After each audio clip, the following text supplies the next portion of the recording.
প্রীতিময় শুভেচ্ছা জানিয়ে শুরু করছি আপনাদের পছন্দের আপনাদের প্রিয় আয়োজন গুণীজনের কথা। গুণীজনের কথায় সবসময় একজন গুণী মানুষ, প্রিয় মানুষ উপস্থিত থাকেন, যার সম্পর্কে আমরা জানতে চাই, আপনাদের জানাতে চাই। আর সেই ধারাবাহিকতায় আজও একজন গুণী মানুষ অতিথি হয়ে গুণীজনের কথা স্টুডিওতে আজ আছেন উপস্থিত। স্টুডিওতে এই মুহূর্তে উপস্থিত আছেন শ্রোতানন্দিত গুণী এবং বিখ্যাত কণ্ঠশিল্পী সামিনা চৌধুরী। স্বাগত আপনাকে। খুব ভালো লাগছে আপা আজকে আপনাকে এই আয়োজনে পেয়ে। তো আপনার তো সঙ্গীতের আবহেই বেড়ে ওঠা, পুরো পরিবারটাই হচ্ছে সঙ্গীত কেন্দ্রিক, কণ্ঠের জাদুতেই ভরপুর ছিল আপনার একদম যাপিত জীবনটা এবং অদ্যাবধি। তো কেমন ছিল শৈশবটা, তারপর একটু জানতে চাই। এই তো সঙ্গীতময়, তারপরে আনন্দময়, সাধারণ জীবনের যে আনন্দগুলো একটা বাসায় থাকে, একটা পরিবারে থাকে, সেরকমই খুবই সাদাসিধা। এবং সেই সাধারণ, আমরা তো যেহেতু মানে একটা সুন্দর, খুব বেশি উচ্চবিত্ত না ছিলাম না কখনই, তো সেই রকম একটা সুন্দর পরিবেশে মানুষ আছি। হ্যাঁ, আচ্ছা, মা বাবা ভাই বোন আত্মীয় স্বজন, খালা খালু মামা মামি চাচা এরকম সব মিলে ঝুলে, তার সাথে গান ছিল, সব গানের শিল্পীরা আসতো, সবসময় একটা গানের আয়োজন চলতো, মিউজিক বাজাতো লাকি চাচা সবসময়। তার মধ্যে অভিনয়ের একটা প্র্যাকটিস ছিল, অভিনয় করা হতো, রেডিওতে অভিনয় করতাম, খবর পড়তাম। হ্যাঁ, তারপর এরকম আর কি। আপনারা তো নতুন করে দিয়ে প্রথম হচ্ছে নতুন কৃতিতে দেশাত্মবোধক সঙ্গীতে প্রথম স্থান অধিকার করেছিলেন। তো ওটা তো ষষ্ঠ শ্রেণীতে যদি ভুল না করি, তখন আমি 7-এ উঠেছি। আচ্ছা আচ্ছা। তো ওই যে ওই সময়টা, তা তো আপনি শুরু থেকেই তো সঙ্গীতের সাথে আসলে মানে নাটক তার আগে করেছি। তার আগে নাটক আছে, রেডিওতে তো দুটো নাটক করেছেন। না, রেডিওতে তখন নিয়মিত অভিনয় করতাম এবং খুব খবর পড়তাম। তারপর ওই আমাকে নতুন করে শুরু হলো, তখন আমাকে জোর করে নিয়ে গেল নতুন করিতে দেওয়ার জন্য। এই আর সেই সময়টা রেডিওতে যখন নিয়মিত কাজ করতেন, এখন যদি একটু স্মৃতির পটে সেখানে যেতে বলি, সেই সময়টা এবং আমি এখনো দেখতে পাই ওই জায়গাটা। আচ্ছা, যে আমি মানে আমাকে স্ক্রিপ্ট দেওয়া হলো, তখনও কিন্তু আমি এরকমই ছিলাম, বিশ্বাস করো। আচ্ছা, এভাবেই কথা বলতাম, ওই অতটুকু বয়সে আমি এইভাবেই কথা বলতাম, কিংবা এখনো আমি সেই অতটুকুই আছি। মানে স্মৃতির বয়স বাড়ুক, সময়ের সংখ্যা বাড়তে থাকুক, তখনও আমি এরকম চুপচাপ বা গম্ভীর যেটাই বলো না কেন, বা অনেক বুঝি এরকম ভাবে স্ক্রিপ্ট হাতে নিতাম। শেক্সপিয়ারে জুলিয়াস সিজার অভিনয় করছি, সেগুলো আমি পড়তাম, কিভাবে ডায়লগগুলো, আমি জানি না এগুলো কেন কিভাবে হয়েছে, কারণ ওই তখন তো ওই ফেরদৌসী মজুমদারের অভিনয়টা বেশি দেখতাম, আর আল মনসুরের, তো ওনাদের মতো ডায়লগ থ্রো করার চেষ্টা করতাম। মানুষদের সাথে কাজ করারও সৌভাগ্য হয়েছে। না, ওনাদের নাটক দেখতাম, শুধু নাটক দেখে আমি ওইভাবে প্র্যাকটিস করতাম, খবরের কাগজগুলো খুব ভালো করে পড়তাম। গান টান তো অত গাইতাম না, একদমই না। তারপর নাটক টাটক ওইভাবে খবর মানে পড়তাম, আর যেহেতু দেখাতো না স্ক্রিনে, আমার ভাল লাগতো ওটাই। আচ্ছা, আর খুব ওইভাবে অভিনয়টা আমি করতাম। তারপরেই তো গানে তো আমি একদম মানে যাবই না, আমি তো জানি না গান, এটাই আমার মনে হতো আর কি। তারপরেই তো নেওয়া হলো। আচ্ছা, বাবার প্রথম হয়ে গেলাম, তখনও কেউ জানে না যে আমি মানে মাহমুদুর নবীর মেয়ে।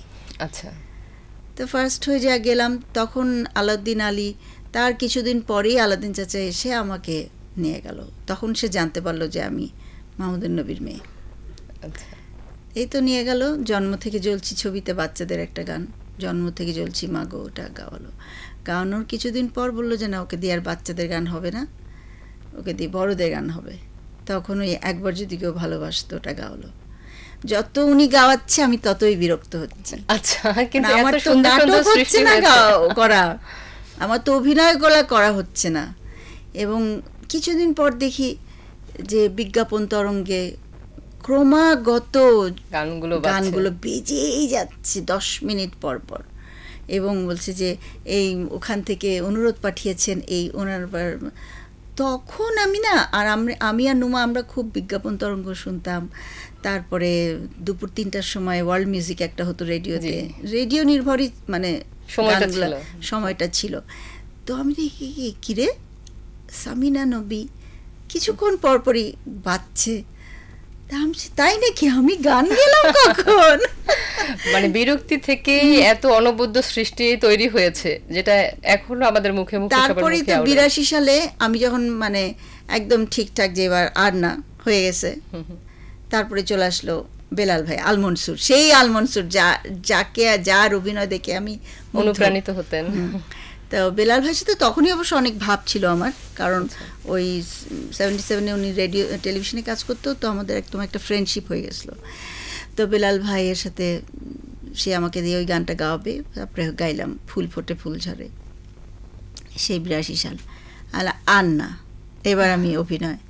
তারপরেই আসলো হামিদ ইমতিয়াজ বুলবুল, এবার এসে শুরু করলো নয়নের আলো আমার বুকের মধ্যে গানে। আবার আমি অভিনয় থেকে পিছিয়ে গেলাম, বুঝছো, গান আর আমাকে ছেড়ে যাচ্ছে না। কিন্তু প্রতিটা গানই তো শ্রোতানন্দিত এবং সকলের মুখে মুখে, মানে একটা প্রজন্ম থেকে আরেকটা প্রজন্ম হারিয়ে যায়নি, সবার মুখে মুখে আছে গানগুলো, যে আমরা এখনো বলতে পারবো, আমাদের আগে যারা তারা বলতে পারবে। আসলে আমার মনে হয় সম্পূর্ণই এটা আল্লাহর একটা ছক দেয়া, যে তুমি এই করবে, এতটুকু করবে, ব্যাস এই। কারণ আমি অনেক কাজ করতে পারিনি, তো আমাকে করতে দেওয়া হয়নি, যেটাই হোক, পলিটিক্স হোক আর যেটাই হোক। কিন্তু আমার মনে হয় আল্লাহ বলছে যে ঠিক আছে, এইটুকুই আমি তোমাকে দিচ্ছি, দেখো কি হয়। আসলে সেটা দিয়েছেন, একদম ভরপুর করে দিয়েছেন, যে মানে এত সুন্দর পেয়েছি, আলহামদুলিল্লাহ। তো এই যে গানগুলো করতে গিয়ে যে বলেছেন, তো এক একটা সময় এক একটা পরিস্থিতিতে গানগুলো গেয়েছেন, তারপরে হয় না যে কোনো স্মৃতি মনে পড়লে মানে নিজেরই অকপটে খুব হাসি লাগে বা ভালো লাগে? সবগুলাই তো, এগুলা সবগুলা স্মৃতিময়। যেমন ফুল ফোটে ফুল ঝড়ের সময় বেলাল ভাই আর আমরা এত ফ্রেন্ড ছিলাম, যদিও আমাদের বয়সের পার্থক্য অনেক, হ্যাঁ, তো বেলাল ভাইয়ের সাথে আমার তুমুল ঝগড়া, তখন কথা বলি না কেউ কারোর সাথে। ওই সময় বেলাল ভাই আসছে, এসে নিজু ভাইকে বলছে, নিজু ওকে বলো গানটা তুলে নিতে। আমি বলছি, নিজু ভাই ওনাকে বলেন এখনই আমার বাসা থেকে চলে যেতে, মানে এইরকম, আমি ওনার গান গাবো কি প্রশ্নই উঠে না, এরকম, বুঝছো। তারপরে আমার বুকের মধ্যেখানে যখন গাইলাম, তখন তো ওই ছবির সব গানই আমরা অলমোস্ট তিনজনই নিউ, আমি, অ্যান্ড্রু কিশোর আর হামিদ ইমতিয়াজ বুলবুল। তো আমি বলছি, আমি আগে গান শুনবো, সুর শুনবো, তারপর আমার ভালো লাগলে আমি গাবো, কারণ আমার তো কোনো ইন্টারেস্ট নাই। আর বুলবুল ভাই তখন মানে সব কটা জানালা টানালা এগুলো করে, মানে একদম কঠিন অবস্থা ওনার। আচ্ছা। আর আমারও খুবই প্রিয় সুরকার সে, কিন্তু আমি তো ওইভাবেই। তারপরে বুলবুল ভাই একদিন ফোন করে আমাকে বলছে, তুমি এতটুকু মেয়ে, তোমার এত সাহস, তুমি আমাকে এরকম বলছো। আমি বলছি, আপনারও তো কম সাহস না, আপনি ফোন করে আমার ঘুম ভাঙায় আপনি আমার সাথে ঝগড়া করছেন। এরকম প্রত্যেকটা গানের পেছনে একটা করে হিস্ট্রি। তারপর কবিতা পড়ার প্রহরের সময় আমার গলা বসা, আমায় ডেকো না ফেরানো যাবে না, এই গানটা যখন গাই তখন আমার গলা বসা। প্রত্যেকটা গানের পেছনে একটা করে হিস্ট্রি। আমার গরুর গাড়িতে যখন গাই তখন একটা হুইসেল ছিল, ইলিয়াস কাঞ্চন হুইসেলটা বাজাবে, তো এদিকে অ্যান্ড্রুদা কিছুতেই ওটা বাজাবে না। তারপরে বলছে, বুলবুল তুমি এটা সুমাকে দিয়ে করো। হ্যাঁ, সুমাকে দিয়ে করো, সুমা খুব ভালো হুইসেল দেয়, আমি আবার খুব হুইসেল দিতে পারি। তো সুমার হুইসেলটাই ভাল লাগবে, ওকে ওটা দাও, আমি পারি না। তা আমি বলছি, আচ্ছা অ্যান্ড্রুদা আপনার কি মাথা টাথা গেল, ইলিয়াস কাঞ্চনের গলায় যদি সামিনা চৌধুরীর হুইসেল যায় এটা কেমন লাগবে? এই নিয়ে তো তুমুল হাসাহাসি। তারপরে উনি দিল আর কি, এই কথা শোনার পর। অনেক মজার মজার স্মৃতি আছে প্রত্যেকটা গানের পেছনে একটা করে, প্রতিটাই তো অনবদ্য সৃষ্টি আসলে, মানে প্রতিটা গানই মানে। তো সেই জায়গাটা থেকে একটু বলতে চাই যে দেখেন, এখন তো প্রচুর গান হচ্ছে এবং গান করছে, কিন্তু এই যেই গানগুলো গেয়ে এসেছেন আপনারা, বা এক একটা গান মানে এক একটা সময়কে মনে হয় যে সেই সময়টা নিয়ে যায়, এবং আমরা এখনো প্রতিটা মানুষ, যদি আমার জায়গা থেকে একজন শ্রোতা হিসেবে বলি, যে গানটার সাথে মিশে যাচ্ছে, মনে হচ্ছে কথাগুলো আমার, হ্যাঁ, একদম নিজস্ব মনে হয়। তো মানে এখন এই যে সময়ের আবর্তে হচ্ছে কিছু, তারপরে বেশিরভাগ গানই হারিয়ে যাচ্ছে, বা এরকম গান কেন পাচ্ছি না আমরা? না, আসলে এখনো গান ভালো ভালো হচ্ছে, এখন অনেক সুন্দর সুন্দর গান হচ্ছে। আমি নিজেই তো গেয়েছি, যেগুলো আমি গাই এখনো বা গাইছি। গতকালও একটা গান মানে রেকর্ডিং করতে হবে, তার আগে একটা আমার প্রত্যেকটা গানই কিন্তু আমি সুন্দর সুন্দর পাচ্ছি, কিন্তু এখনকার প্রমোশনটা অন্যরকম হয়ে গেছে, এই জন্যই আরও বেশি আমার মনে হয়। আর তাছাড়া ধরো যে এখন এত নোংরামিটা বেশি হয়ে গেছে, মানে বলতে দ্বিধা নেই। আরও টিকটক বা এটা ওটা রিলস এগুলোর ভিতরে বা ইউটিউবের মধ্যে বেশি হাস্যকর ছ্যাঁচড়ামি বা মানুষের নামে কুটনামি, কে কার ঘর ভাঙলো, কে কার বয়ফ্রেন্ড নিয়ে গেল, এগুলা মানে এত বেশি যে এগুলা দেখতে দেখতে মানুষ আর গানটা ভালো করে মানে নেতিবাচক চর্চাগুলো করতে গিয়ে মানে ইতিবাচকগুলো টক্সিক হয়ে গেছে এখন আমাদের কালচারটা। এই কারণে গানের মানে ভালো গানগুলাও আর ভালো মতো আসছে না। আর কি বলবো, খুব নোংরা ভাষার কিছু গান মানুষ মজা লাগে তাই শুনে, শৈল্পিক জিনিসটা যদি শৈল্পিকতাটা নাই, এক্স্যাক্টলি নোংরা কথার গান তুমি দেখবা একদম ভাইরাল হয়ে গেছে।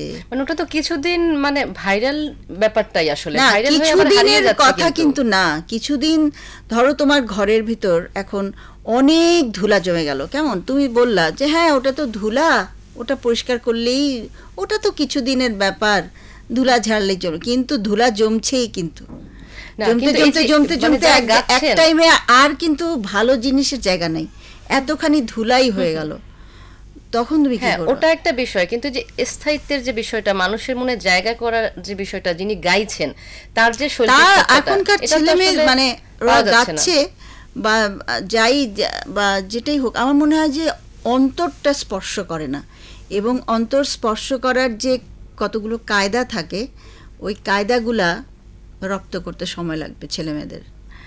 কারণ কি গানের শিল্পী তো সবসময় আসে না, এই জন্য ট্যালেন্ট হান্টিং হচ্ছে, কিন্তু হওয়ার পরও ছেলে মেয়েগুলা তো মানে হতাশ হয়ে যাচ্ছে। কিছু কিছু যারা আসছে তারা নিজের নিজের ঢোল টিটিয়ে আবার হারিয়ে তো যাচ্ছেই, বাট ওই যে পিটাচ্ছে, ওই পেটানোর যে প্র্যাকটিসটা, খারাপ পদ্ধতিটা, ওটা তো রয়ে যাচ্ছে। যেমন আমি কোনো খারাপ প্র্যাকটিস জীবনেও করিনি, করতেও দেইনি কাউকে, কারণ এটা করলে আমি যদি করি আজকে, আমি তো একসময় চলে যাব, কিন্তু এই খারাপ পদ্ধতিটা রয়ে যাবে। একদমই তাই। এবার একটু পরিবারে যেতে চাই। আপনারা তো 2 বোন 1 ভাই, মানে 3 ভাই বোন? না, আমরা 3 বোন 1 ভাই। 3 বোন 1 ভাই, আচ্ছা, 4 ভাই বোন। তো সবাই সঙ্গীতের সাথে আছেন? আমি 3 জন জানি যে ওরা, আমরা সবাই সঙ্গীতের মধ্যে। একটা বোন ও ইংল্যান্ডে থাকে, ও খুব ভালো গান গায়, কিন্তু গাইতে চায় না। আচ্ছা, এই আর কি। আর আপনার পরিবারে একটু যেতে চাই যে আমার আল্লাহর রহমতে 1 মেয়ে 1 ছেলে আর একজন স্বামী। আচ্ছা, তো এই যে ছেলে হোক মেয়ে হোক, দুটি সন্তানই যথেষ্ট। মানে এই যে বিষয়টা, পরিকল্পিত পরিবারের একটা ব্যাপার, এবং আপনি কিন্তু সেখানে আছেন, একদম পরিকল্পিত পরিবার, এবং একটি ছেলে একটি মেয়ে। মানে যে কারণে এই কথাটা, যে পরিকল্পিত পরিবারের যে একটা বিষয়, মানে পরিবারটা সুন্দর এবং পরিকল্পিত হলে তো আসলে দাম্পত্য জীবনটা সুন্দর আসলে নিয়ম মাফিক আগানো যায় বলে আমরা আশা করি। তো যেহেতু জনসংখ্যা স্বাস্থ্য পুষ্টি সেল সবসময় সচেতনতার কথা বলে, বাল্যবিবাহ, কিশোর অপরাধ, এবং এই যে জীবনটাকে সুন্দর করবার জন্য আমাদের যে মৌলিক চাহিদাগুলো, সেগুলো যেন আমরা ঠিকঠাকভাবে পাই, সেজন্য এই যে পরিবারটাও পরিকল্পিতভাবে এগিয়ে নেওয়া, এবং কন্যা সন্তান কখনো বোঝা না, এই বিষয়গুলো নিয়ে আসলে আমরা একটু শ্রোতাদের জানাতে চাই। তারা জানেন, আবার একটু মনে করিয়ে দিতে চাই। আর যখন আপনাদের মতো প্রিয় মানুষরা বলেন, তখন সেটা আরও বেশি করে তারা আসলে ইতিবাচকভাবে নেন। তো এই বিষয়ে যদি একটু কিছু বলেন। না, এটা তো তুমি এক কথাতে বলে দিলে, খুবই সুন্দর সুন্দর কথা, এবং এগুলাই সত্য কথা। সে মানে হ্যাঁ, তোমার যদি এখন সামর্থ্য থাকে, তুমি বাচ্চা তোমার হলে অসুবিধা নাই, কিন্তু আল্লাহ তো বলেইছে যে তোমার সামর্থ্য অনুযায়ী তুমি চলবা। হ্যাঁ, তো এখন একটা বাচ্চা হলেও কিন্তু অসুবিধা নেই, সেটাই। হ্যাঁ, বাচ্চাটাকে ভালো করে মানুষ করা দিয়ে কথা। আর তারপর আল্লাহ দিল আরেকজন, খুবই ভালো, সেই 2টো বাচ্চাকে সুন্দর করে মানুষ করো, এবং তাদেরকে খাবার দাবার, তাদের থাকা, তাদের বিয়ে, তাদের পড়াশোনা, সব কিছুর জন্য তুমি এখন থেকেই প্রত্যেকটা ফ্যামিলি প্রস্তুত হওয়াটা, এটা একটা মানে ছোট একটা ফ্যামিলি থাকলে এটা সম্ভব। ছোট পরিবারের বিষয়টা, কর্মজীবী বাবা মার এই জায়গাটা ছিল। হ্যাঁ, তো যেমন আমাদের যদি এখন যেটা আমি তোমাকে এমনি বলতে পারি যে করোনার সময় যেমন শিল্পীরা অনেক কষ্টে ছিল, কিন্তু খুবই কষ্টে ছিল, কিন্তু শিল্পীদের একটা মেনটেন করতে হয় বা হয়েছে যেটাই হোক, ওরা কিন্তু চাইতে পারে না, আবার কষ্টটাও সহ্য করতে পারে না। কিন্তু দেখবে যে যারা এমনি কাজ করে তারা কিন্তু মানে অকপটে কাজ করে যাচ্ছে, তাদের বেতনটা দিতেই হচ্ছে, তারা ইয়েও করছে, কম ভাড়ায় থাকছে, একদম কম ভাড়ায় থাকছে এরকম। তো এখন সবাই স্বাবলম্বী আমার মনে হয়, একটা রিক্সাওয়ালা থেকে শুরু করে, রিক্সাওয়ালার প্রচুর ইনকাম, যতই আমরা মায়া করে আমরা ভাবি যে তাদের আসলে তাদের প্রচুর ইনকাম। সেদিন একটা রিক্সাওয়ালার সাথে গল্প করতে করতে যাচ্ছি, রিক্সাওয়ালা বলছে আলহামদুলিল্লাহ আমি এই গরমে বের হই না, সন্ধ্যার পরে একটু বের হই আপা, আমার চলে যায়, খুব ভালো ইনকাম। তো একটা ছোটা মেয়েকে জিজ্ঞেস করলাম, ও বললো আমার মাসে তো ৩২০০ টাকা ভাড়া, আর আমার খাওয়া খরচ খুব বেশি হলে ৫,০০০ টাকা, আর আমার যাবতীয় টাকা সব জমে, কারণ ওর বাবা কাজ করে, আমি কাজ করি, এই সেই 4 জনই ফ্যামিলির কাজ করে সবাই কোনো ক্রমে। এই হলো অবস্থা। তা আমি মনে করি এখন খুব সুন্দর সময় হয়েছে, এবং সেই টাকাগুলা যারা গ্রামে থাকে বা যারা শহরে থাকে, যারা কাজ করে, তাদের উচিত অল্প অল্প করে টাকাগুলা কিছু করে জমানো, যাতে করে 2টা বাচ্চাকেই তারা সুন্দর করে মানুষ করতে পারে। সবচেয়ে বড় হচ্ছে যে সচ্ছলতার বিষয়টা, যে সচ্ছলতা। আর যদি বাচ্চাটা বেশি হয়ে যায়, তখন ওই যে বললাম, তুমি যদি অনেক সচ্ছল থাকো দ্যাটস ডিফারেন্ট, সেটা আলাদা, কিন্তু আমার একটা মোটামুটি ইনকাম, সেখানে আমার 2টা বাচ্চা ইনাফ। মাঝে মাঝে তো আমি বলবো যে একটা বাচ্চাও যথেষ্ট, মানে আমাদের দেশে ভালো করে মানুষ চিন্তা করলে একটা বাচ্চাও যথেষ্ট, তুমি মানুষ করা নিয়ে কথা। সেটাই। নিশ্চয়ই আমাদের দর্শক শ্রোতা যারা আছেন তারাও তাদের পরিবার পরিকল্পনার ক্ষেত্রে তাদের জীবনে এই ছোট ছোট বিষয়গুলোকে খেয়াল রাখলে পরে তাদের অদূর ভবিষ্যতের তাদের জীবনটা অনেক বেশি সুন্দর গোছানো হবে। হ্যাঁ, এবং তখন সেই মায়ের শরীরটা ভালো থাকে, ঝরঝরা থাকে, তারপরে তাদের মানে হাজব্যান্ড ওয়াইফের মধ্যে একটা সুন্দর সম্পর্কটা থাকে, হাসি খুশি একটা লাইফ থাকে, হ্যাঁ, সময় থাকে হাতে, চলো বেড়াতে যাই, অভাব অনটন টানাপোড়েন হলেই তো বিষয়গুলো, হ্যাঁ, তখন শরীরটা যখন ঝরঝরা থাকবে, তখন তাদের মধ্যে ভালোবাসার সম্পর্কটাও বেশ ভালো থাকবে, মজবুত থাকবে, তখন শরীরও ভালো থাকবে আমার মনে হয়। একদমই তাই। নিশ্চয়ই সব পরিবার এরকম সাজানো গুছানো সুন্দর থাকুক, দাম্পত্য অনেক বেশি সুখের হোক সবার। তো একদম সময় ঘড়িটা জানান দিচ্ছে যে আমাদের মানে গল্প মনে হলো শুরু হলো আপনার সাথে কথা বলা, কিন্তু একদম শেষের দিকে চলে এসেছি। শ্রোতা দর্শকের কাছ থেকে বিদায় নেবার এতক্ষণ এত এত গানের কথা শুনছিলাম, এবং তারপর অসংখ্য গান রয়েছে আপনার গাওয়া, যে গানগুলো মানে সময়ের আবর্তে সময় চলে যাচ্ছে, কিন্তু আমাদের কাছ থেকে প্রিয়তর হচ্ছে। তো এই মুহূর্তে আপনার যে কোনো পছন্দের একটি গান আমরা শুনবো, তার আগে শ্রোতাদের কাছ থেকে বিদায় নিয়ে নিব, আর আপনি যদি কিছু বলেন শ্রোতাদের উদ্দেশ্যে। হ্যাঁ, আমার বলার এইটুকুই যে আসলে আমরা সবাই একটা ঘর থেকে একটা দুটা ঘর থেকে একটা শহর, জেলা, একটা দেশ। তো আমরা ঘর থেকেই শুরু করি ভালো থাকতে। ঘর থেকে ভালো থাকলে, ঘরটা আমাদের সুস্থ থাকলে বিনোদন সুস্থ হবে, তারপরে সেই বিনোদন সুস্থ হলে আমাদের যে আচার ব্যবহার, হ্যাঁ, সেগুলো ভালো হবে, কোনো ছেলে মেয়েকে টোকাই হতে হবে না, এবং কোনো যারা মধ্যবিত্ত ফ্যামিলি আছে বা উচ্চবিত্তও আছে, তারাও কিন্তু অসৎ পথ অবলম্বন করবে না, সেই ঘরগুলো আস্তে আস্তে একত্রিত হয়ে একটা সুন্দর দেশ হয়ে যাবে। তা আমার মনে হয় আপনারা সবাই সেভাবেই, আমরা সবাই চললেই আমার মনে হয় দেশটা আবারও সুন্দর হয়ে যাবে। তো আপনারা সবাই ভালো থাকবেন, আনন্দে থাকবেন, আর এই তো, আর কিছুই না, সবাই ভালো থাকবেন আর আমাদের জন্য দোয়া করবেন। অনেক ধন্যবাদ। প্রিয় দর্শক, প্রিয় শ্রোতা, একদম শেষের দিকে চলে এসেছি। আজকের অতিথির সাথেই আসলে গলা মিলিয়ে বলতে চাই, আমরা চাই যে আমাদের পরিবারের যে মানুষগুলো আছে, প্রিয় মানুষগুলো আছে, যেই মানুষগুলো আমরা হাসলে হাসে, সেই মানুষগুলোকে নিয়ে আমরা যাতে ভালো থাকি, সুস্থ থাকি, সুন্দর থাকি, এবং এক একটি পরিবার যখন সুন্দর থাকবে, পরিবার থেকে সমাজ, সমাজ থেকে জাতি, রাষ্ট্র, পুরোটাই কিন্তু আমরা যেরকমভাবে স্বপ্ন দেখি সেরকমভাবে কিন্তু সামনের দিকে সুন্দরভাবে এগিয়ে নেওয়া সম্ভব।